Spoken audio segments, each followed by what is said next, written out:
Madlab Performance presents The Lab Podcast. Here's your host and chief mad scientist, Dan Gilbert. Hello and welcome everybody to The Lab. I'm surrounded by a lot of guests today, but first let's talk about our executive producer, Alec Bulat. How you doing, Alec?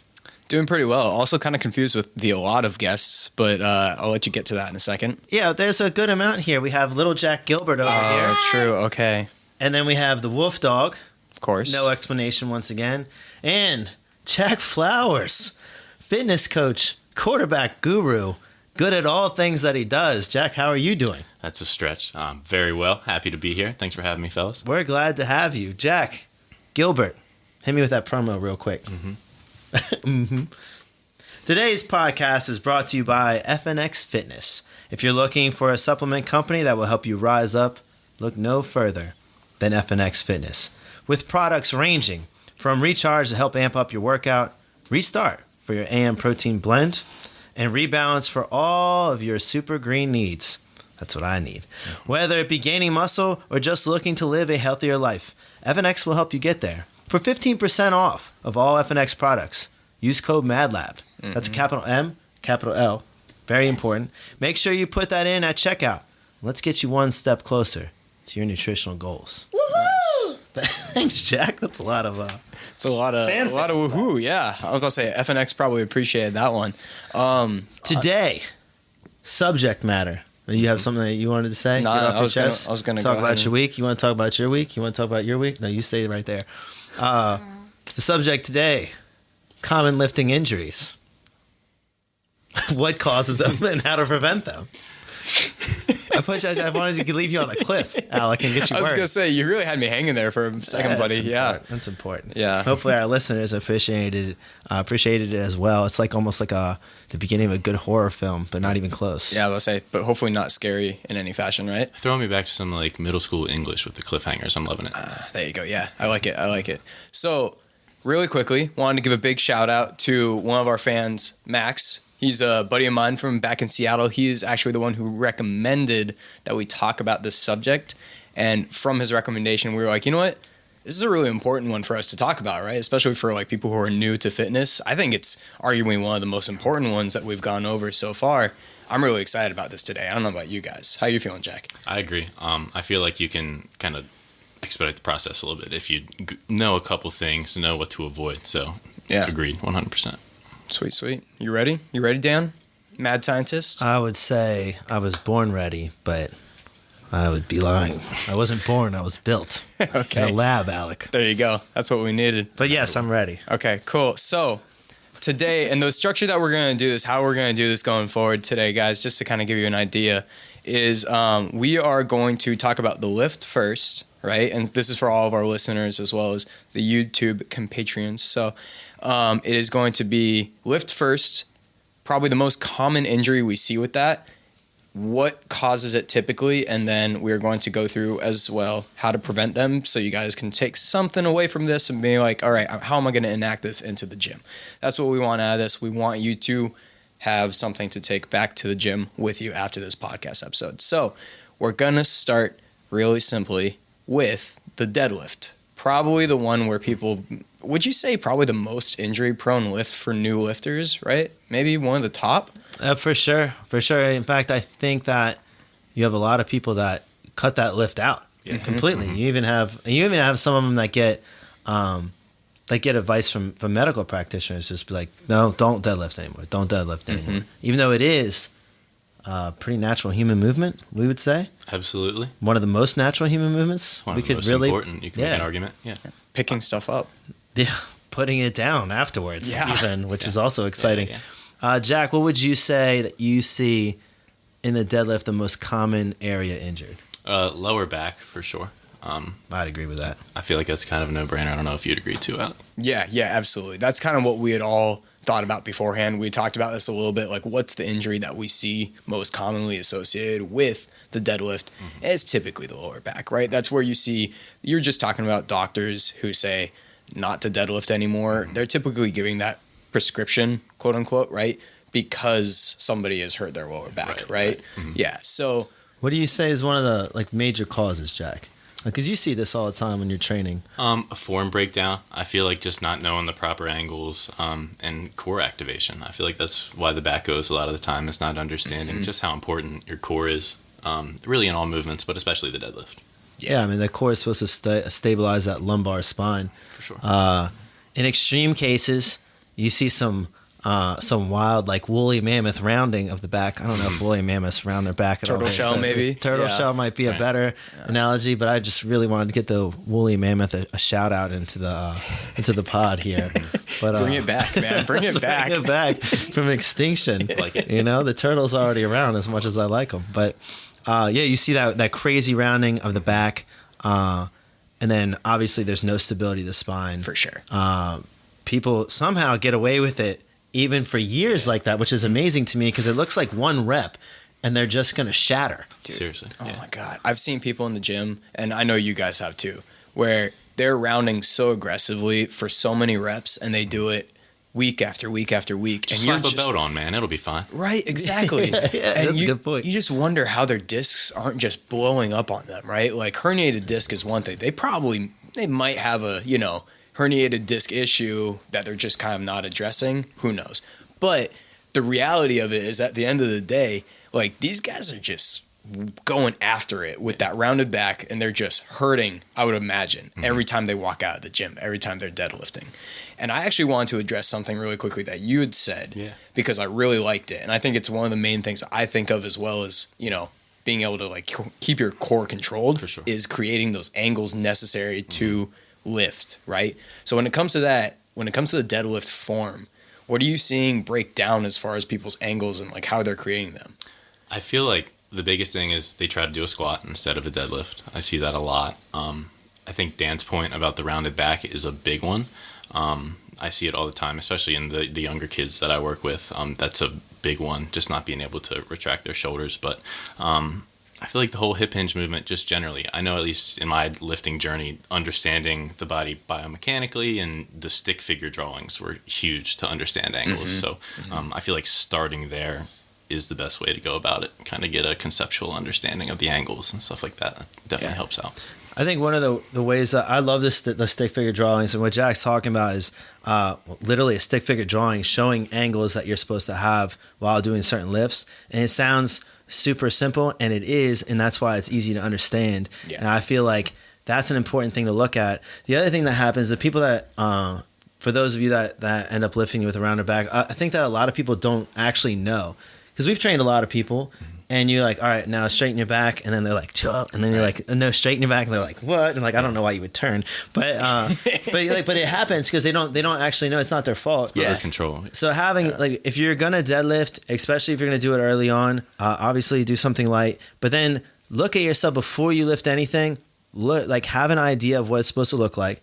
Whether it's stick figure drawing or you see a video or whatever it is with proper angles, and then look at yourself in the mirror. Like, I would set up the bar sideways to a mirror so that you can look over and then see your back, and then you can start adjusting, and then you can understand what it is to have like a straight back, a supported lumbar spine, right? And even if you don't have a mirror, I feel like you can videotape yourself, and then just like sports, it's kind of watching film. You can pick stuff apart and even like draw on the videos and stuff to perfect those angles. Yeah, exactly. I think angles, I'd like to go on to angles even more so, because you have some people, I think that if you're parallel to the floor, for most people, that's going to be a really tough angle to get core involvement. With your back, you're saying? Yeah. So, and it just depends on like what angle is in your hips, right? Yeah. So if you're like if you have a really small angle in the hips, or large angle, whatever, like if lower in degrees or just like more of an angle, so whichever way that you want to go with that, in your hips, then core involvement becomes difficult. And you see that with people with longer legs and then possibly shorter arms, right? Like I'm the opposite case. I have like super long monkey arms, so I don't have a problem with hinging that way. But then you also have these people with longer legs that are going down into that position.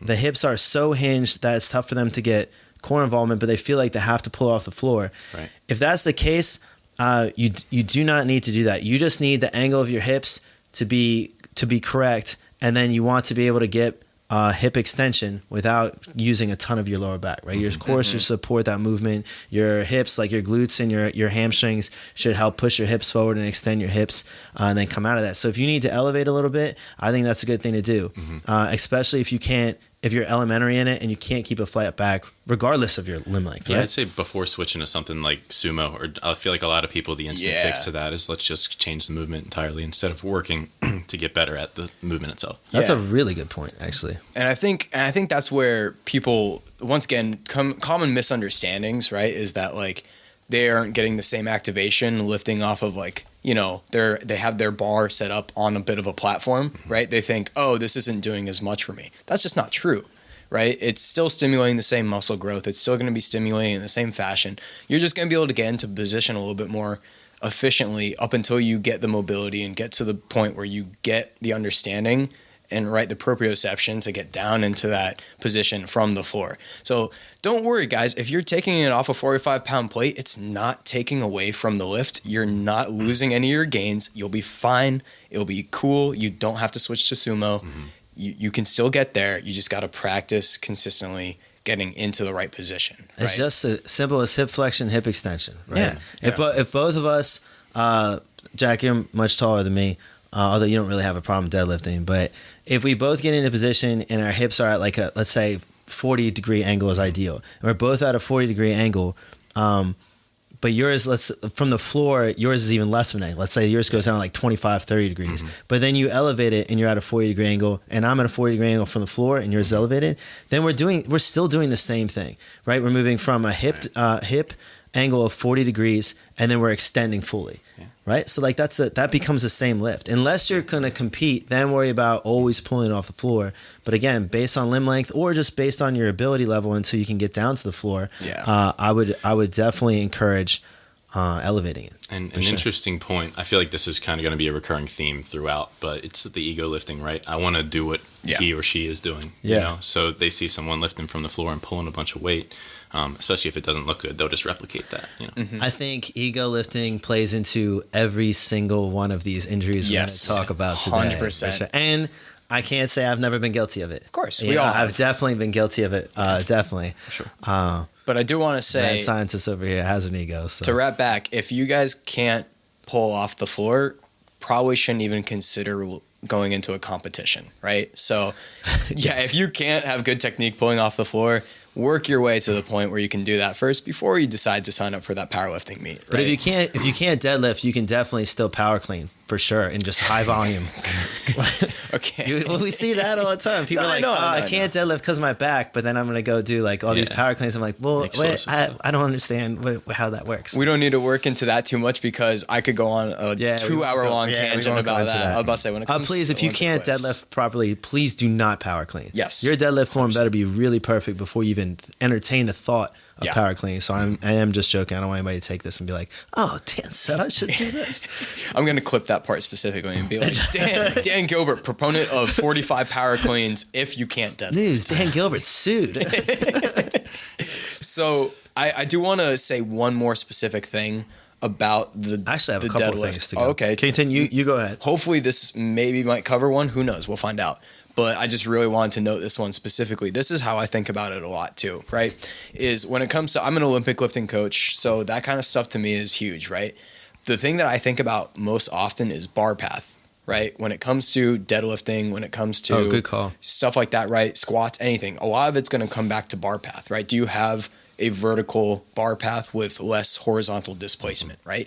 Oftentimes, right, when people are injuring themselves, even if they have a good setup and are creating good angles through the deadlift, if that bar path strays away, right, it has a little bit more horizontal shift, right, you're not keeping that bar path straight, then that's actually when you're going to create that change in the fulcrum of your body, right? It shifts from the hips a little bit more to the lower back. Center of mass. Exactly, right? So that's going to change a lot of the lift for you too. So if you're wondering, why am I hurting even though my technique looks like what they were talking about, this might be something to consider. Dan, do you have anything to go on with that? Just in layman's terms, because Alec's a very educated individual, and that might confuse some people. If the bar starts to stray away from you, so like starts to move forward and gets away from your shins, every quarter inch that happens is going to be more stress. The less that you can use your hips, and the more load that's going to be on your lower back. And like I had a client that I was actually taught to, when she deadlifted, was taught to, she needed to clear her knees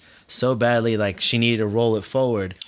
So we had to, and she's done a great job of fixing that for sure. But as you know, she would do that, and then her back would bother her. Go figure how that works. Exactly. For sure. Exactly. But I think that's a big one. I think that's a really good point. Yeah, and I think the just to kind of give people an idea of, okay, how am I going to prevent that, right? What I would go on right away is checking your lat engagement, right? So are you engaging your lats during the deadlift? Are you pulling that bar into you? Does everything feel tight through your upper back as well as your lower body, right? So that's something to think about going forward. And that's what a lot of people don't think about that either, Yeah, which is really important. sure. Lats are a big part of the deadlift. People think it's just a lower body exercise and then maybe some grip. But no, that's a good point as well. Continue on, Alec. Sorry. No, Jack, any input on this? I think you guys nailed it. Yeah. Another thing that Appreciate I see it, bud. as well, Appreciate it. everything can be perfect. All your angles, your vertical displacement, like all of that could be that's like great. But then you still feel it in your back. You still injure your back, right? We see that happen a lot. True. And that could be either a little bit of ego lifting and too much weight, for sure. But then it also could be core engagement. Yeah. Right. So a weaker core that's not able to do anti-extension properly. Anti-extension, we're just talking about, just for everybody listening, your core's ability to stop your lower back from arching, so going extension. So the opposite of that rounded back. That we were talking woolly about. mammoth back The woolly has been coined. Back. Yeah, so then your lower back feels like either because of a weak posterior chain that has trouble extending your hips, or a weak core that can't stabilize the lower back will kick in and try to help out the lift. For sure. Right? So if you are feeling reps in your lower back, then either the weight is too heavy for you, and this is assuming your form is perfect, because likely you'd look at form first. Either weight is too heavy for you, you need to go lighter, or you need to work on some core exercise, some anti-extension exercise, maybe some elementary things like the plank, maybe some 90-90 stuff against the wall, maybe the dead bug, stuff of that nature. Would you guys agree with that? Absolutely. Jag, actually, I have a question for you. So in your training, right, if you have somebody who is having that issue, right, stabilizing, their form looks good, but they're just not, as soon as they pull off the ground, right, they're just losing that core control. What are some of the things that you would help with trying to essentially get their posterior chain to be able to active in their core to be able to stabilize through that entire movement? It's tough. A lot of the times it just comes down to honing in on the bracing. I feel like just working on basic stuff. I mean, dead bugs, hollow holds, things like that, especially for the young guys. They just don't understand, to use your word from earlier, because it's one of my favorites, the proprioception and how to feel when their core is actually engaged. So at least with most of the kids I work with, I feel like that's the big thing, just having them learn how to activate their core. Because you can't do something you don't know how to do. A lot of times it's just new, and to your point, it just takes repetitions to hone in on. For sure. And to Dan's equal point is that, you shouldn't be doing weight that you can't pull, right? If your core is, if we're being honest, I deadlifted yesterday, and I definitely did weight that I probably shouldn't have done. Went up to a weight that I haven't done in a while, and I'm feeling it a little bit in my lower back. So we make these type of mistakes. And your form was perfect, because I saw it. I know. You watched, and it looked good. Yeah. But I haven't, my trunk hasn't had to stabilize that much weight in a long time. I was surprised you could do that much if you haven't. That's why I was looking at it, and I was like, how are you able to deadlift that and you haven't been lifting for a year? I'd be at like half that weight, which is pretty honestly impressive. I was about to say, that's a lie, first of all, foremost. So I don't know, man. I fall off a cliff fast if I don't lift, like real quick. I don't know, man. I don't know. I can't explain that one, but just to make sure that we continue on, I actually want to go to another lower body motion, unless you had any final. One other point that I'd like to bring up is earlier you touched on a little bit, Jag, was the belt, the use of a belt, and I think that is a really important thing to talk about. As in, when should somebody use a belt versus the all the time that they deadlift or do anything, and they use the belt. Can we talk about that for a little bit? We saw that video of the guy using the belt for his wall balls, and he was using it for literally the entire workout. It just had it strapped on. It's just like an accessory, right? Yeah. I mean, people just immediately put it on. I feel like you can totally make an argument for not using it at all. Yeah, and I think the thing is it's an understanding of what the actual belt does, right? Like, so if you guys were to frame up like what does the belt do, right? It's a piece of, well, fabric, leather, whatever, actual piece of article of, do we want to call it clothing? Just accessory. Accessory right? is Yeah, the word accessory. I was trying to say earlier. Yeah. Okay, there we go. So that helps with intra-abdominal pressure. Exactly, right? yeah. Which So is what you need to stabilize your core. Mm-hmm. Yeah. So I can see it in like a competition atmosphere. So if something allows belts and the competition is going to use it, then you should be familiar with a belt. And every once in a while when you're max lifting, you should use your belt, right? For somebody that is just trying to gain strength, it's tough for me to say that they should ever use a belt because I want them to be able to create that pressure themselves, especially an athlete, right? They're not going to be running around with a belt on in their sport, so you shouldn't be wearing a belt while you're lifting, right? And in the case that we were looking at that video, you should definitely not use a belt if you're conditioning. So if you're using a lift for conditioning, I don't know why you would have a belt on. It's when you're going for like one, like a single, a double, maybe like a really heavy triple. You could argue every once in a while if you're trying to, set your own personal record or whatever. But it should be, there should be spots that you pick and choose that. For sure. I think it definitely depends on the goal, right? But I feel like overarchingly, there are still seldom occasions where, I mean, to your point, where you'd recommend it like when it's a max lift and, I mean, you're training for maximum strength, for example. Yeah. Yeah. I mean, even in competition, if you're training for a competition, you're probably wearing a belt. I don't know. I would say like less than 10% of your lifts. Oh, for sure. Right? For sure. Because you still want to be able to develop that core. The problem is people wear that all the time. Their legs start to get stronger. Their body starts to get stronger. But their core does not catch up, and they probably won't hurt themselves lifting, but they'll probably hurt themselves moving outside of the gym. Or forget your belt one time. Yeah, or forget your belt one time and like, and you're like, I should have had my belt. And you're like, well, you shouldn't really have. This kind of caused it. Yeah. So yeah, if you're about to max out and you forgot your belt, maybe just max out a different day. Reconsider. Or reconsider. Yeah, or maybe just go down and work on some technique stuff. But or just use your shirt and tie it around, and that way that you're also like shirtless and impressive too. If Don't you're do that impressive. either. So take some of the stuff that I say with a grain of salt. That's important too. So maybe like a pirate. The fun part, Mike Hamilton. Yeah. There we go. Good job, Steve the Pirate over there. So yeah, the belts are an interesting one, and I would actually go as far to say that like unless you're competing in Olympic lifting or powerlifting, there is no need for a belt. Granted, I have seen bodybuilders or physique competitors that use it so they don't grow in, they literally want that pizza shape, right? They want their abdominal muscles to not have that type of hypertrophy, even though that's dangerous. It's dangerous, yeah. It's like if foot they binding in a way. If they understand, I I don't agree with it completely, but if they do understand the risks of it and don't argue against the risks, then it's just like, all right, well, I'm going to go play football. I'm going to fight. I know I'm going to get hit or I'm going to get punched in the face, right? Then you know the risk of your sport. So if you do understand that and you're doing it from a competition standpoint to give you an edge that's legal, like I could get that if you really want to go that far with it, but again, you need to understand the risks of it. Exactly. For sure. But you guys are former athletes and contact sport athletes, right? Too. Yeah. So I think that's an important distinction because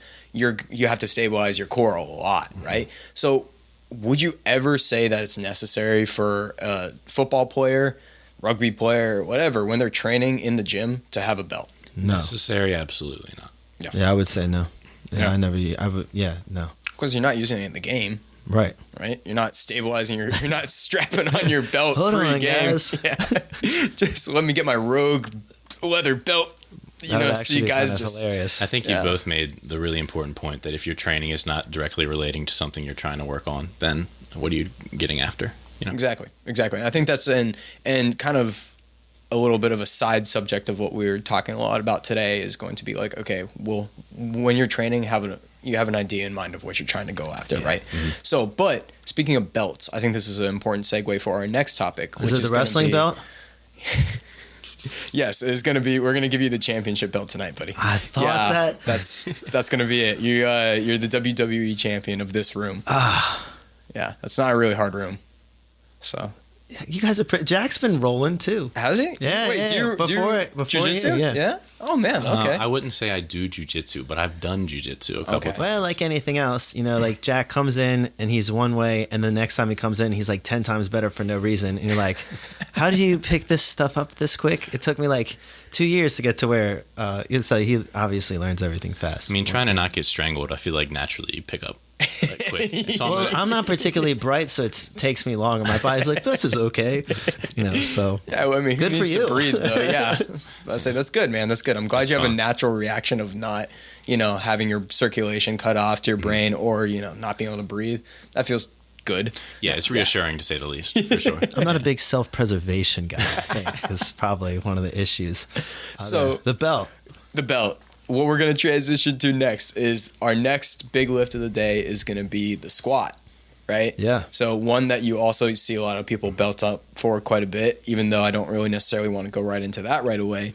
But Probably the same things with the belt, same right? things, yeah. I was about to say it's pretty much the same general ideas of what we're talking about with the deadlift applied to the squat, et cetera, right? So, but when we look at the squat, and we were talking about this once again beforehand, the injuries that we see most commonly with people who are squatting pretty often, right? Especially newbies to the gym, knee pain, right? Yeah. So what do you guys think about that? What's going on with the knee pain with the squats?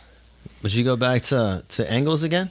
Of course. I feel like that's the easiest way to go, especially ankles too. I feel like for some reason wrists and ankles are just kind of distant and often forgot about. I feel like it's also a common injury in athletics is rolling ankles, not quite in lifting necessarily, but I feel like a lot of people just don't have very mobile ankles, and that's super evident in a lot of people's squats.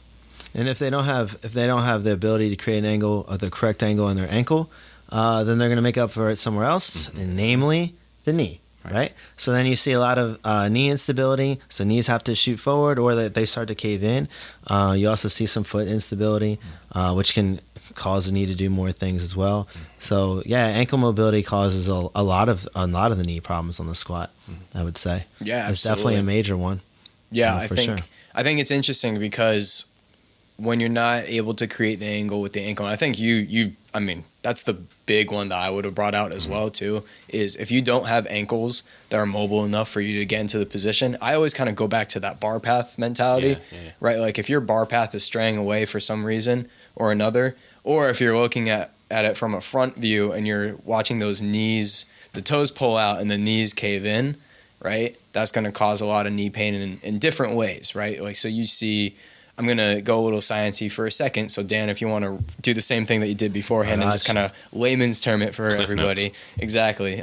So like we're talking, if we're seeing a lot of like that internal rotation and those knees caving in, oftentimes that's going to put a lot of stress on the TFL as well as the IT band, which causes a lot of knee pain too. And we're not even getting into the discussion of the actual ligaments going on in the knee as well, right? Like you could be potentially putting a lot of pressure on the MCL, exactly shear force. So ACL, PCL kind of issues there as well. And I think that's something that isn't as quite as people aren't coming out of the gym blowing out their MCL very often, but they are getting that knee pain from tension related to the knees caving in during the squat, often coming from not being able to stabilize through their hips, but also not having the mobility necessary to get down into the squat properly. Would you guys agree? I would agree with that. So like we said, ankles need to be very mobile, and so do hips. And knees are meant to be stable. So if the hips aren't mobile and the ankles aren't mobile, then you're going to try to make up the angle and the mobility with your knees, and then the knees have to have an unnecessary load on it. And the more that you do that, the more issues you're going to have. And then all of a sudden, we have knee pain for a variety of different factors, whether it be like tight IT band or it's a patella. Where are you going? She just spat. I'll say Wolf Dog's ready. I don't think the Wolf Dog has ever moved in a podcast. No, she's always slept. This is entire time. groundbreaking. Welcome. I'll say enough for us to pause what you were talking about. Let's keep moving up the kinetic chain. Yeah, I was gonna say sorry. So kinetic chain, go ahead. Yeah. So then, where was I with this? You're just talking. Well, what I was thinking is getting into hips a little bit. You talked about how ankles. Oh yeah, so the IT, whether it's the IT band causing an issue, or it's some quadricep imbalance and the patella is not sitting correctly, and then causing some pain, and then people are like, oh, it's arthritis, and people are like, oh, it's bursitis, and you're like, well, these things are just not lining up, or we just need to make this mobile and this stable, and we'll be good. Yeah, you know? Yeah, it's kind of interesting. You see that a lot. You see a lot of people going to arthritis quite a bit. Not to touch on subjects that we've already talked about a lot, but you do hear a lot of people they assume inflammation, pain through their knee right away. They're like, oh, it's arthritis. And I'm just like, that might not necessarily be true. I'm not a doctor. I can't tell you for sure. I can't even look to see. Well, it could get arthritis just from displacement of the patella, right? That's that could true, cause yeah. inflammation there. Yeah. But I think that when a lot of people think of osteoarthritis, they immediately jump to, I'm just getting old and my body's wearing down. Yeah. Which is, maybe it's started wearing down because you've just been in a bad position for a long time. Mm-hmm. Thanks, Wolf Dog. She agrees with me, I think. I don't know. I've never seen her lick. I've never seen her lick at anybody. I don't know. She's before. Like really. The squatting has like messed up her knees. I think she does have a torn ACL, by the way. So I think maybe it's like near and dear to her heart. Not recently. She's had one for years before I got her. I think. So we think that's true anyway. The best part about this is our YouTube subscribers are going to love this. Our podcast subscribers are going to be like, who is Wolf Dog? Yeah. Like I have no idea what's going on. Wolf Dog is a little white dog that is currently licking my ankle. So I don't know what's happening. Just trying to make it a little more mobile for you. I can use it. That's the left one, so I definitely need it there. That was an ankle I like destroyed playing rugby. Yeah. Continuing on through, as you were talking about, through the kinetic chain, let's go back to the hips a little bit, because we talked about ankles, right? And I want to get back a little bit to ankles in a second to talk about how to prevent the injury, aka how to start mobilizing your ankle a little bit, right? But let's talk about hips first. What do you think when it comes to the hips? What are you going to look at as far as helping prevent any type of injury because of a lack of hip mobility? I feel like, it's just so common in society today, right? I don't know the percentages at all, but I feel like they got to be up there, right? Like most people sit all day, so I feel like there's a lot of undoing to be done. I don't know if that's the right way to look at it necessarily, but even just spending more time in hip extension, I feel like generally throughout the day can be really, really beneficial.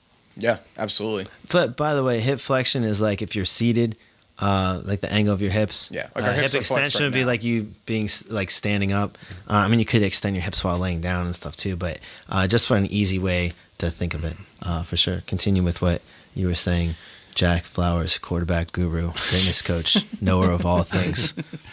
I wish. That's really what I was getting at, though. I feel like there's all sorts of homework and stuff you can do throughout the day, but I feel like that's a big one. Just not quite being sat down so much, standing when you can. Can help a lot. It's something really simple. But. I think with what you were saying, like hip flexor complex gets really tight, right? Like, one of the hip flexors we were talking about that TFL where the IT band comes off of.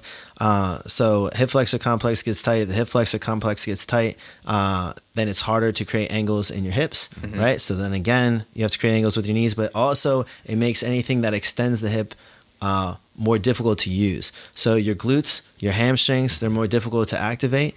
So then instead of using those muscles, then you're going to start to try to make sure that instead you're putting weight on the bones. So you have people that start to lean forward because of that, just because of sheer weight. Yeah. And I think another issue, I like when you were talking about the bar, so I want you to talk about that again, Alec. Like where the bar should be placed if somebody's doing a barbell squat. A lot of people have no idea, and they immediately go, oh, I should squat.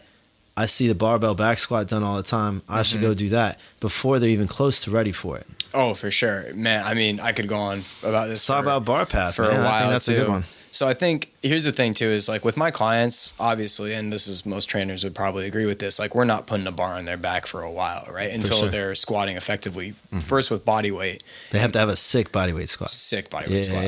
Like we're talking real sexy body weight Two squat. eyes. Perfection. Maybe three. Yeah. That's sickness. Sick, bro. Anyways, so yeah, you should be looking at a good body weight squat, as we just said, sexy, sick, whatever you want to call it, right? Whatever adjective you want to use, before you're even considering putting that bar on your back. And here's the thing: is this is where a lot of people get confused as well. Is there's multiple different back squats, right? So there's what we like to call the low back squat or the high bar back squat. Sorry, I didn't say low bar. Low bar back squat. high bar back squat. Dude, you picked that up though. True professional. I was gonna say, I literally caught myself as I was saying. I'm like, oh, there we go. So we got there though. So the difference is going to be basically where the placement of the bar on the back is, right? So as somebody who is, let's say, an Olympic lifter, right? They're going to be high bar back squatting, which means that the bar is going to be sitting essentially at the top of the traps, right? That's where you're pulling that tension down, top of the traps. Powerlifters, often you'll see low bar back squats, and typically high bar back squats, and sorry, I should have specified, low bar back squats are going to be sitting a little bit lower in your traps, and they're going to be resting across your posterior delts, right? So essentially the backs of your the balls of your shoulders, that's where the bar should be kind of resting, right? You should still be able to create that tension. But with that said, the thing that a lot of people don't understand, right, is they try and go, let's say, right into high bar back squatting. You have to actually have more range of motion to be able to high bar back squat than low bar back squat. Mm-hmm. And even though it seems like not a lot of difference, right, that bar is only it's only about 1.5 inches difference really in placement. There's not that much change, but it completely changes the angles that you're trying to create. Mm-hmm. And so it does often make it a lot easier. Low bar back squat is not something I would teach anybody right away, but it is a little bit more effective with people with ankle and even potentially hip mobility issues. But in another one I want to go into just for like a quick sec, and this is one for all the people out there who are trying to get into lifting in general, front squats. Now that's one that I see a lot of people have a lot of issues with, right? Because we were talking about ankle mobility and hip mobility.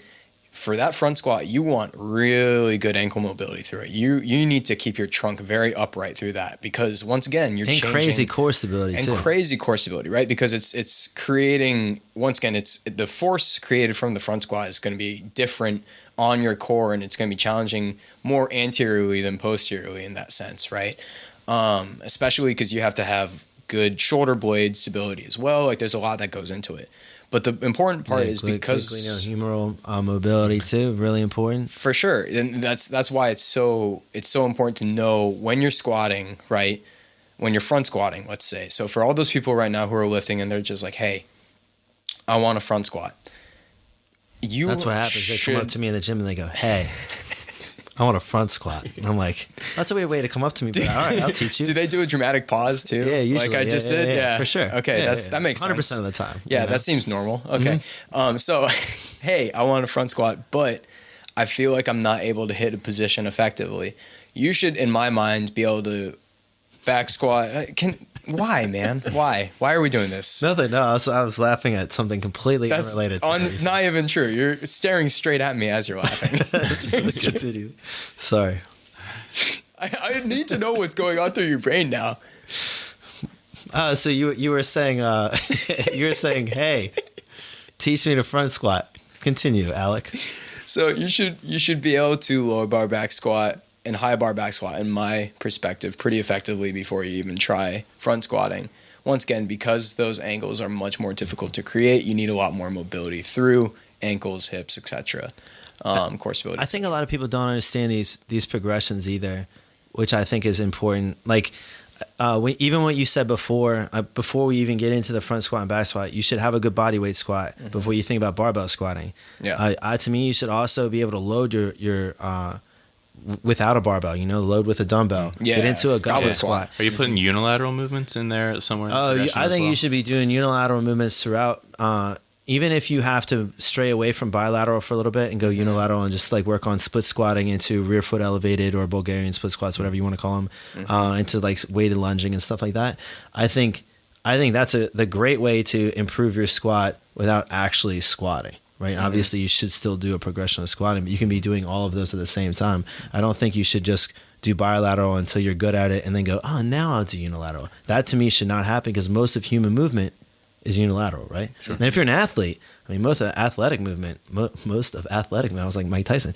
Most of athletic movement so got is that unilateral. Cartoon stuck in your head, huh? That cartoon is amazing. There's a Mike Tyson cartoon I just found out about like the other day. My sister sent me it, and I just thought it was the greatest thing ever, and I went down a rabbit hole for far too long.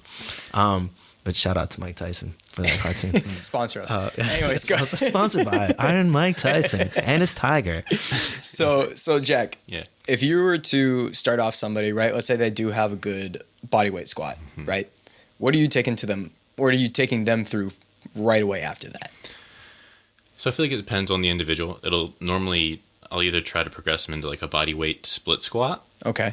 or you try to load that body weight squat with either dumbbell or kettlebell or something in a goblet squat. I think you Those do are normally both, the too. first two. Yeah, You know? yeah. And Yeah, that was kind of a question I had for you was, I guess, where do you put the unilateral movements in the general progression? Like, say someone has a good body weight squat. Is there any sort of ABC progression? I would say before they have a good body weight squat, I still try to get them into unilateral progressions, right? So I might do a supported split squat, Yeah, cool. where either I support them or they're supported by a box or a TRX strap or something like that. Because again, the unilateral movement is so important. I might even have somebody that has knee pain or something, and I don't even want the full range of motion. I want them to just like slowly start sitting into half of the motion and coming up so that they can get a little bit of a stretch reflex from it, and then they can start to train their body into the movement pattern, right? So even on that limited end, I'm still there, right? I'm still in a progression for unilateral. So I think that's really, really, really, really important. Yeah, it's big. I mean, and also, like, I feel like people discount the ability of unilateral stuff to still work on the same angles that you're trying to get to, right?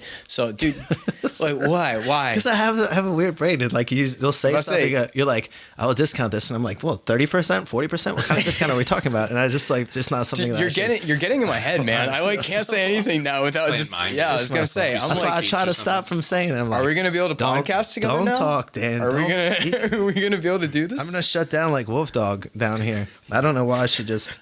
This makes no sense to me. She just like curls up down there. Continue. You're right though. Like it's a really good point. Am I? Yes, you are. Okay, yeah, thanks. Made Thanks. great points. Appreciate it, brother. It's my own brain that's getting in the way. Validation. Yeah, I appreciate it, man. Yeah, deep down. Yeah. I'm going to make sure I do more dramatic pauses for the rest of this podcast. So let's go ahead and, yeah. That was a good one. Yeah, I'm about to say, yeah, right. You like that, huh? That's a great one. That one was a pregnant pause. Due tomorrow.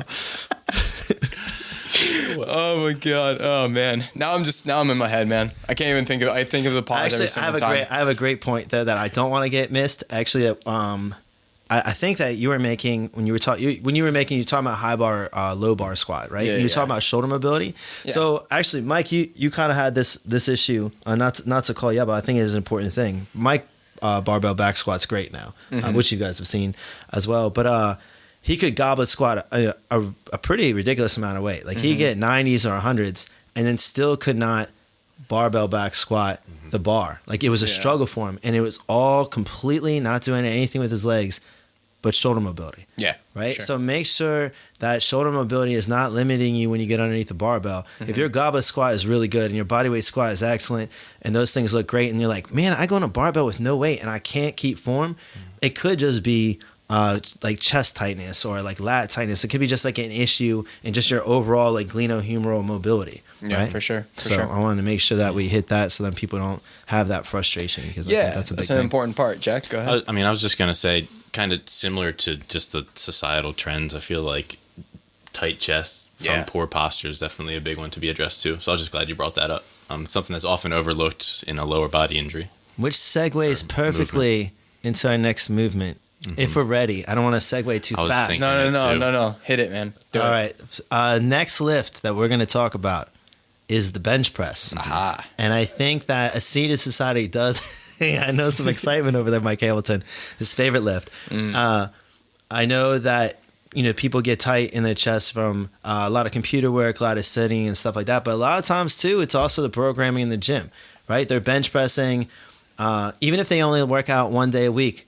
What day is it? Chest day. Chest day, gentlemen. What day is Monday? Chest day. Chest day, right? All the time. International chest day around the world. It's not even just here. Everywhere. International chest I feel like day. we created this international thing. Like I don't feel like people in Denmark are saying they're like, oh, it's Right. Monday, let's go, They're guys. probably It's time to much do some smarter chest. lifters. Yeah. Like Bulgaria or like Russia. Yeah, I must say Bulgarians don't do chest day. They just No, they squat do all day. Bulgarian. They do the Yeah. RFEs. They're That's like what I was Bulgarian split squats, and that's what we're calling it because it's our country. And I'm like, I get it. I get it. And actually, they're much more right. Yeah. It's one of the best unilateral movements you can do. Sidebar subject that I want to touch on a different podcast. Why is every like country named lower body exercise, some type of Eastern Bloc European They country. figured it out. They did a Yeah, lot. They did a lot with lifting, though. Yeah, well, yeah. Yeah, so you have a lot of famous lifters and coaches that came out of those areas. Yeah. So I think that's more of what it is. Has to be. So, I would yeah. imagine. I don't know the history of it necessarily. We could get into this at a different time. But let's go back to the bench Although press. you would think that like you would also have some names for like you probably do. I just can't think of them off my head for like the Chinese should have a because they're excellent lifters Yeah. as well. So The I don't know. Just Idahoan press. Something, right? We should create our own. yeah, the Yeah. Idaho potato smasher. Or something. I don't know. That's like the Snoop Dogg joke. Along with Carnivore. I was about to say, along with Carnivorios. Carnivorios was a great joke. It was. The My Snoop only Dogg. good one ever. I actually didn't clip the Snoop Dogg joke. We'll get to that later. But You should not. for now, we need to worry about the Idaho potato smasher or what we're actually going to call the bench press. The So, bench press. Yes. Yeah. So the bench press, one of the most common exercises. It's one of the ones that people use as a benchmark for their strength. Pun intended. Pun intended. There you Everyone. go. That was a great dad joke. Thank you. Yeah, that was Snoop Dogg joke. I am a dog. I am a dog. He's just like hit me with dog, and then it made me go from a dad to a dog real quick. It's like a magician. You're like wizard, Crepitus, the wizard. You're a wizard, Harry. Only one person. But but it's also like a big way for people to measure their strength, right? So like almost so many people measure their strength just off of the bench press, even though it may or may not be the most relatable lift to almost anything that we do in real life. Yeah. But it's a big one, and I think the number one pain that we hear about from bench pressing is what, Jack Flowers? Shoulder pain. Shoulder pain. Definitely. And I feel like I said it would be a common theme throughout, but maybe most prevalent in this one, just hitting on the Monday as chest day. It's a big time ego lift. Oh, yeah. Why do people go to bench press? Because they want to see if they can bench press as much as their homie, Yeah. And that just leads to a lot of problems. Yeah, absolutely, man. And so when we talk about shoulder pain, right? Because that's kind of broad. What are you seeing most commonly with shoulder pain? There's I would say that the most common cause is one that is that's gradual, right? So like there's some other ones, and we'll talk about all of them because there's some screw up in form for sure, and all sorts of things like that. But I would say you're programming horizontal pushing constantly, because that's what bench pressing is. Just you're just pushing horizontal, Overuse. right? Yeah. And then also push-ups are a common exercise. So then you're like bench pressing, plus you do push-ups at home and stuff. And now you're just getting so much horizontal push. So what's getting tight? Your chest muscles, right? Your pectoral muscles, pec major, pec minor. That's starting to pull your shoulder forward. The more forward my shoulder is, the less I'm actually able to engage my chest, and the more pressure that gets put on the front of my shoulder. So you get a lot of shoulder pain just from smaller muscles doing what they're not meant to do. Yeah. Also, you get some impingement, and you're loading that impingement, and that's causing a problem. And then you start to get rotator cuff injuries. You start to get bicep tendon injuries, because the biceps tendon goes right through there. And like, how did I hurt my biceps tendon bench pressing? Well, that's how, right? You're just putting the impingement, and then just putting all that pressure consistently in volume with weight, especially if you're ego lifting. Yeah. I think I would say, if I was just guessing, that would be number one for me. And I really like what you said specifically about, those synergist muscles, right? The ones that are going to be helping out those pecs typically in internal rotation, right? Like we're talking about those shoulder muscles that they're like overactive because your chest is so tight. Yeah. I think that's a huge one, right? And I love that you brought it up, because I think that's one that people don't think about very often, right? So they don't really. So just to give everybody kind of an idea is when your pecs are really tight and when your muscles are really shortened, right? That's going to actually make it harder for the contraction of the muscle to happen, right? That what a lot of people don't understand with this, what is called length tension relationship, right? So you want to have There you go. good all length. sciencey. Yeah, I was about to say get all sciencey. Pull me back. But you're if I right. need. No. This is Yeah, good. yeah, This yeah. is good. This is good. So you sure not going to laugh at me today? No, I'm not. No? Well, I don't Okay, know what cool. you're gonna say next. No dramatic Wise pause. wizard. Yeah. Who knows? We'll find promises. out. Yeah. So basically, when your muscles are held back like that, right? So when they're tight and they're not able to actually fully contract consistently, that means that the muscles that help you and assist with that, right? Those shoulder muscles especially, they're going to be doing a lot of that extra work. And so you're putting a lot of pressure on those internal rotator And with rotator cuff injuries as well, you're going to be putting more pressure through those than you normally would. So, and that's just an overuse thing, right? And also a ridiculous thing to think about, if there was no way to hurt your shoulder. So like if we took shoulder pain completely out of it, if your shoulder starts rotating forward, it gets harder and harder again to use your actual pec muscle, so it gets harder to grow them. Plus, it looks more and more like you have a sunken chest, and then you're bench pressing more and more, and you don't understand why you're not getting the chest that you want, nor why you're reaching the weight that you want on the bench press. Why you're in pain. That's why. Yeah, exactly. Right? Even if we took pain out of the equation. So, like, if you're just like, I don't care about pain, and like not self-preservation, just like maybe me, that would be a good reason also not to do it. Although I think that pain would be a good one, but we all don't have the same brain. Just as an ex-thrower, that rotator cuff point definitely hits home. I feel like something I saw playing football, like in the weight room there, trying to, like on max out days, trying to hit numbers, or going for like a 225 max out test or something like that. A lot of people will start incorporating their back into it. I don't know if that's something you all see as well, but especially just people trying to put up numbers in the gym will oftentimes compromise on the form and bend the back. So not to get off of the shoulder. I just wanted to make sure to bring that one up too. Yeah, you'll see an overarching the back. I think that it comes from competition, not to get on a whole, but I do think this is a cool thing to address. I think it comes from competition. You're allowed to arch your back to a certain amount, but you're not allowed to bring your butt off of the bench. And you see that happening a lot. And then you're like, you are now bridging and you're arching and you're bench pressing, which is kind of impressive, but also super inefficient and very dangerous as well. I think there's a lot of people that have core instability, like we were talking about with the deadlift and stuff. If you have core instability and that's your major weakness, then I don't think you should arch at all in the bench press until you fix that. Once you fix that core, because then that'll also help you, like every lift you do, if you focus on core stability and not arch in the back, then that'll give you more and more core stability. And then later on, you can start incorporating a little bit of a natural arch into some of the things that you do. Because we had somebody that we helped fix their hip pain because of their core instability, doing almost everything that way. So it does work, and it is something to think about. But that's a good point. It's contingent on goals and what you're trying to do, right? I mean, similar. It brings me back to the belt argument. I mean, if that's that what exercise gets belted, people belt up before they bench. That does happen, right? And to your point, maybe if it's a power lifter going for the most or trying to set a state record or something, it might make sense for him to throw on a belt in that instance, but the vast majority of the times, and for the vast majority of people, 50-year-old dads are getting in there doing 10 reps with a belt. I'm just if anything, it's hurting you. It's not doing anything. For sure. Another thing I see shoulder-wise, I see just like your humerus angle, right? People are way up here. From this position, this is really dangerous for your shoulder, right? This 90-degree angle here, that's a problem, right? So I need to be a little more in so that I have more stability. Even like a lot of people don't think about when they press, their bicep is supposed to also help stabilize their shoulder. From here, it can't do a whole lot from here, so you don't even get that. Let alone your rotator cuff muscles in general, you're overloading this way.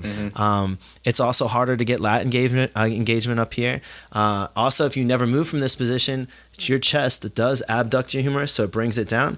So you should have a little bit of movement from there, and you also want to be a little bit in, so you get more chest engagement as well. So if none of that's happening, you're not really using a lot of the muscles you're supposed to, and then you're starting to load weight onto it, plus you're adding volume. That's a recipe for the disaster.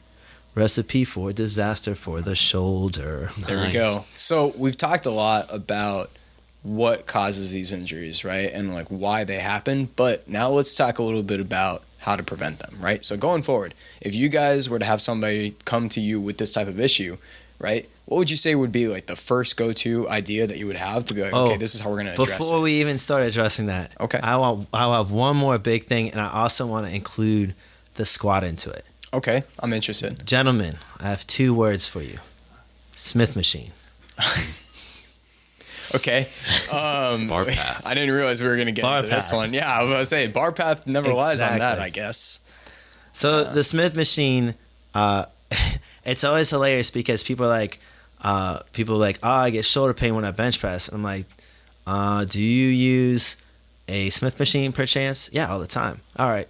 That's almost why, but without even looking at anything else, both the squat and the bench press you create a ton of angles in the squat, right? So some Smith machines do have a little bit of angle to them.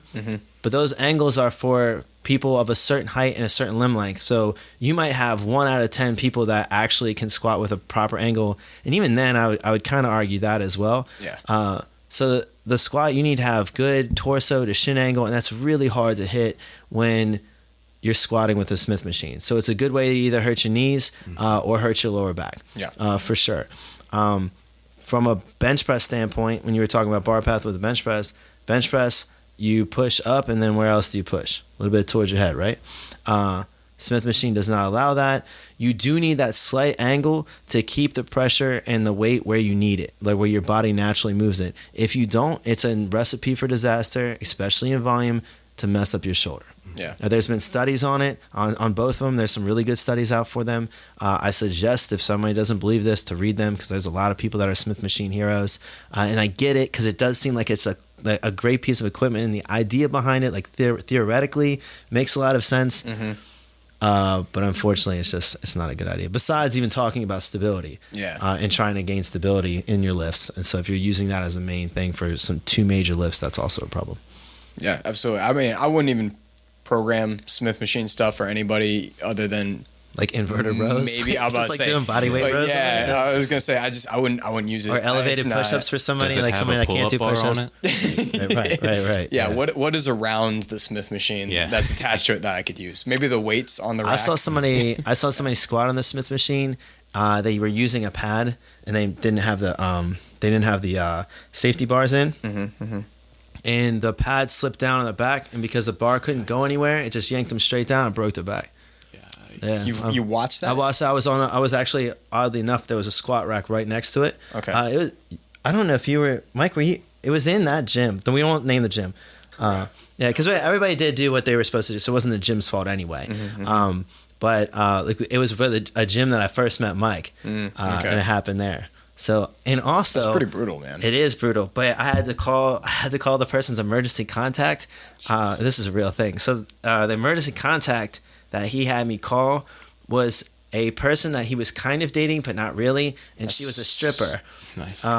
So I had to have this conversation with this girl, and she's like, "I'm his emergency contact," and I was like, "Yes, well, this is very awkward." I was about to say, that got really weird really quickly. Yeah, it was a very weird gym, I feel like. That's interesting. To the fitness industry. I was about to say, where do we go from here with that one? I don't know. Yeah. We're correcting the bench press problems, though, gentlemen. Yes. So not people's home lives. Thank Where God. do you guys suggest gripping the bar? Do you suggest switching around with grips for bench press? That's a tough one, because I think it does have to do with like once again, let's go ahead and just take Dan for instance, right? Like Dan, your arms, as you like to say, are really long monkey arms, right? You have very long arms. Yeah. So his grip is probably going to be a little bit different, but it's also dependent on what type of development you want out of it, right? Because if you're close grip benching, right, you're clearly going for a different type of muscle development and strength development out of it, right?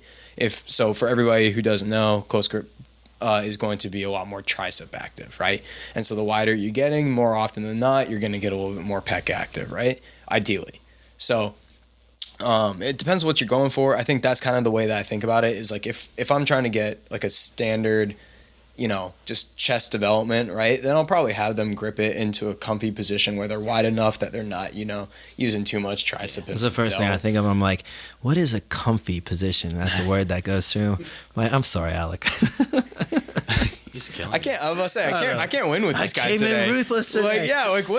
What did I do to you before this, man? Did I offend you in somehow? No, I don't know what's I was gonna wrong. say this is a good setup for the. Today I had tea, and I was like, I'm gonna have tea for my caffeine, and then I had a Jocko. Oh, I saw that on the desk. Yeah. I thought you bought more, and I was super sad that you didn't get like a case. I thought about getting a case, but then I was worried that I was gonna keep drinking them, and I do love Jocko. I think that they're good. They don't have a ton of caffeine in there.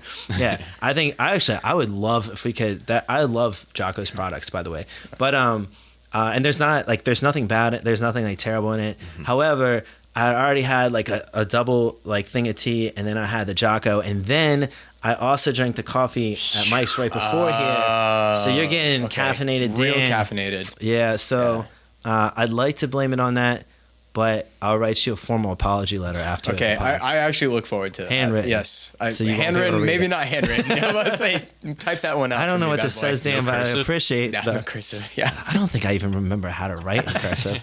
Where does the S even come from? Like that thing is just like it's like a weird boat. Okay, hold on. We're getting really Set off subject sail. right now. We're really off subject. Way Jack, off subject. we appreciate you being here, and we want to know that we're normally a little bit more. Actually, Mike, what would you say? No, we're not. No, we're way not. more Yeah. out of control. This is Yeah. we've been pretty structured. This Have one. you? I'm very Would you proud say of are us. we structured? It Yeah? seems super structured. Okay, that's coming good. in. Okay, you that's guys good. were sitting I'm down, very impressed with meeting, us. talking about all the stuff. So Yeah. I don't know. I appreciate the Little Jack tangents. Gilbert was It's fun. helping, but he somehow disappeared, Well, that's which is because- also yeah. impressive. Mm-hmm. I don't know if he has some kind of magic skills. He's been watching Harry Potter, so It's rubbing off. you know, Okay. yeah, Yeah. 2 and 2 together. You Gentleman referenced Harry logic. Potter earlier. I did. That's I think why he was. Why is saying all it. this coming together? Like everything. Happy Adam Gilmore. Sandler. Now we are gonna get We are sponsored by really. movies I was gonna and say TV. we are really getting off subject though. Like for real, for real. Jack, Let's pull it back, Flowers, fix us on the bench press. I'm coming in. I'm having shoulder pain, and you're like, besides looking at what you would with shoulder pain, how are you changing what I'm doing? Well, I want to see what your push-up looks like before you even try to Ooh. do a bench Oh, press. yeah, I like that a lot. I Actually, would like to see some sort of elevated push-up, something to train them to tuck their elbows. A lot of people initially getting onto the ground, it's difficult to do a push-up. Like, not everyone can do a push-up. they're like I can do 20, and like, well, we just saw that you can't really do one, so Yeah. let's start at the drawing board. And that's perfectly fine. I mean, it's not realistic for True. everybody. So, but everyone starts in a different spot, right? So I like to see where they're at from different elevations, kind of taking a little bit of the pressure off of the shoulders and off of the chest, just to make sure they can activate and really, I guess it's pronate, right? Or is it supinate? Right? Supinate is this Supinate. way, pronate is this Right, way. right, right. So I always, my first professor taught me that it's like you're carrying soup. Yeah. Once supinate. But would that Yeah, be that is pretty supination good. How would you carry soup? with the Yeah. humerus? I don't know. Yeah. Anyways, okay, cool. So yeah. So I mean, but that's something that I didn't expect you to say, and I think that's wild and also not at the That's why same we have time. Jack on the pod. Yeah, exactly. Like it's so simple and it's like obvious, but at the same time, I was just like, oh, let's go into 50 billion different things to correct their bench, and then I'm like, oh, right. Maybe just pull it back to like a basic movement and start looking at their technique through that. Right. That makes a lot of sense. Similar concept to the squat specifically. I mean, Yeah. with hinging, it's obviously a little more difficult because you can't really pick up your own body weight, but it's definitely a lot easier to do. And to your point, I feel like helps develop better proprioception, especially if you just take it slow like that, really understanding what it's supposed to feel like, what angle your elbows are supposed to be at. It's been an easy way for me to get people who are struggling with push-ups into it. For sure, man. For sure. I would also say that like from a programming standpoint, like program maybe a lot more horizontal pull, introduce that into their lives, right? Yeah. We're also, I think that a lot of people don't understand how we're built as human beings. We're very posterior chain dominant creatures, and we need to do posterior dominant movements because we're stronger that way, and we also can handle a lot more volume that way, right? So a lot of our back muscles can handle a lot more volume than the front of our body, right? Glutes and hamstrings can handle a ton of volume compared to the quads, right? Huge difference right there. So we need to think about that, and we should need to program accordingly. And I don't think that a lot of people do. You know, they're doing all that horizontal pushing, and then the fact that we're a seated society, also we're doing anterior stuff all the time. Yeah. So we have to pull back Hey. and go into more posterior chain development Yeah. for sure. Not only because we are more dominant that way, but then also because our society is so much more anterior dominant. So then we almost have to, besides doing what we're meant to do, also correct what we're already doing. Yeah. And I think that is a big thing when it comes down to this, and then also the other lifts as well. For sure. I feel like it's almost counterintuitive, right? It Because that's not what you see in the mirror. When you look at your physique, you can't really look at your back that easily. So I feel like it's really often overlooked. And something that once Dan started teaching me his methods really resonated with me. And really, like I said, I was a thrower, so my shoulders are all sorts of jacked up. But really starting to row and putting an emphasis on that and just band pulls and stuff like that has really helped me. Really helped just relieve some chest tightness and stuff like that. So Exactly. great. Nah. I would also say like working on external rotation of the humerus too, right? A lot of things, especially throwers, like a lot of internal rotation, right? You need to start to work on baseball players. We work on a lot of external rotation, right? Quarterbacks, a lot of external rotation. People that have shoulder pain, if you look at any physical therapist, a lot of their stuff is going to be external rotation, and there's a reason for that, right? So I think that's really important to put into your programming in general, but certainly if you have shoulder pain. Absolutely. Now, if you do external rotation and you have shoulder pain while you're external rotating, then that needs to get checked out, right? Because then that's something different. That's something else going on. Well, maybe more extreme case of what is going on, for sure. But I think that's really important to look at. And a lot of people don't look at that either. So what would be one of the go-to external rotation movements that you'd go to? One of my favorite movements of all time, and I hate to say that I made anything up, but I hate the normal face pull. Yeah. So I think that if you look at the chest, what does it do? Right? You push in front of your body, you definitely push across your body with it. And you're talking like pec major, pec minor. Also takes the humerus and internally rotates the humerus as well. And then it also takes the humerus and it adducts it. So it brings it closer to your body. So then how can we do the opposite of all of those lifts? So if I'm standing in front, if I'm standing like in front of a cable or a band attached to something, I'm going to have my arms internally rotated and low.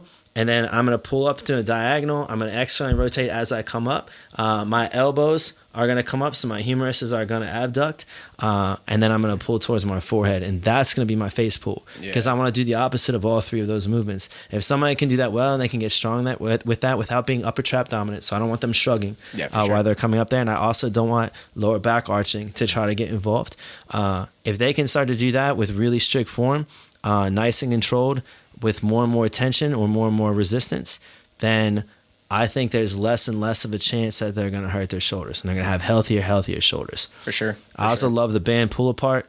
I think is a great one as well. So those two are staples to me. Yeah, no, I agree. I think those are something that everybody should be doing. If you're thinking to yourself, man, I have some pain from bench pressing so commonly, right?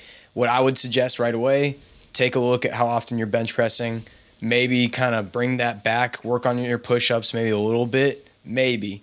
But the first thing I would say is start working on those pulling motions. Start really working your back strength. Start really working that external rotation. In horizontal pulling, specifically, because the other thing people think about is they'll go, all right, well, I did chest, now I can do back. Right? Width versus, what's the word I'm looking for? Width versus thickness for back. I feel like people look for that. That's a good point. So I think that a lot of back movements are thought of with a lat in mind, but unfortunately, if you are overdeveloped, like if your chest is really tight, the lat does a lot of the same things that the chest does, right? It also adducts the humerus. It also internally rotates the humerus. So if your only back exercises are super lat dominant, so like where you're doing like your horizontal rowing has you bringing your elbows in, so abducting your humeruses, adducting your humeruses, AD, or you're doing something vertical. You're doing a vertical pull, especially if it's like doing like a wider grip pull up or something like that. Then you're probably just still causing more of the problem. You need to get into that middle and lower trap, which is really, really important. Not upper trap, middle and lower trap. You need to get and like being able to stabilize your shoulder blades through those muscles, which is why I like the face pull, which is why I like the band pull apart for sure. And even if you're not benching a ton, I feel like you can still have shoulder pain. I mean, shout out to my mom. I had to shout my mom. She was just experiencing some, right? That was not who I was expecting. So over COVID, she just came to me and said, "Hey, my shoulder's hurting." But to the point, even if you're not benching a lot, you can still get shoulder pain just from societal positions. We've talked about it the whole podcast, but band pull aparts, the external rotations you're talking about are super accessible movements that people can just do in their homes. So it's super important and really easy. Did she start doing this? Nice. How's she feeling? Much better, yeah. So she band pull apart. She's been going to physical therapy for a little bit too. I miss Flowers. All she's saying is pulling. Yeah, nice. And that's what you see in like physical therapy. So I think that's the way that we need to correct these things. Absolutely. Start pulling, start getting medial and lower trap. Trapezius, it's 3 muscles, not one. So medial and lower is what we're working on, not upper. Upper helps stabilize the neck. Absolutely.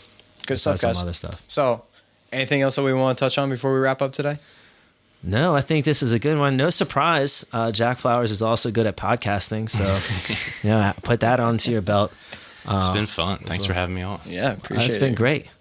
All right, everybody. Hey, if you liked the episode, Please remember to like, share, and subscribe on everywhere that you find podcasts. Also, remember to look at our YouTube channel under Madlab Performance. If you like that, remember, like things, subscribe to us, and then turn on those notifications.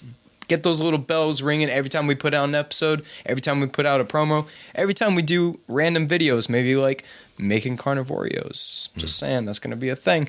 Anyways, stay tuned for that. So, put that subscription on, put the bells, get it going. Dan, back to you. Thank you guys once again for listening to another episode of The Lab.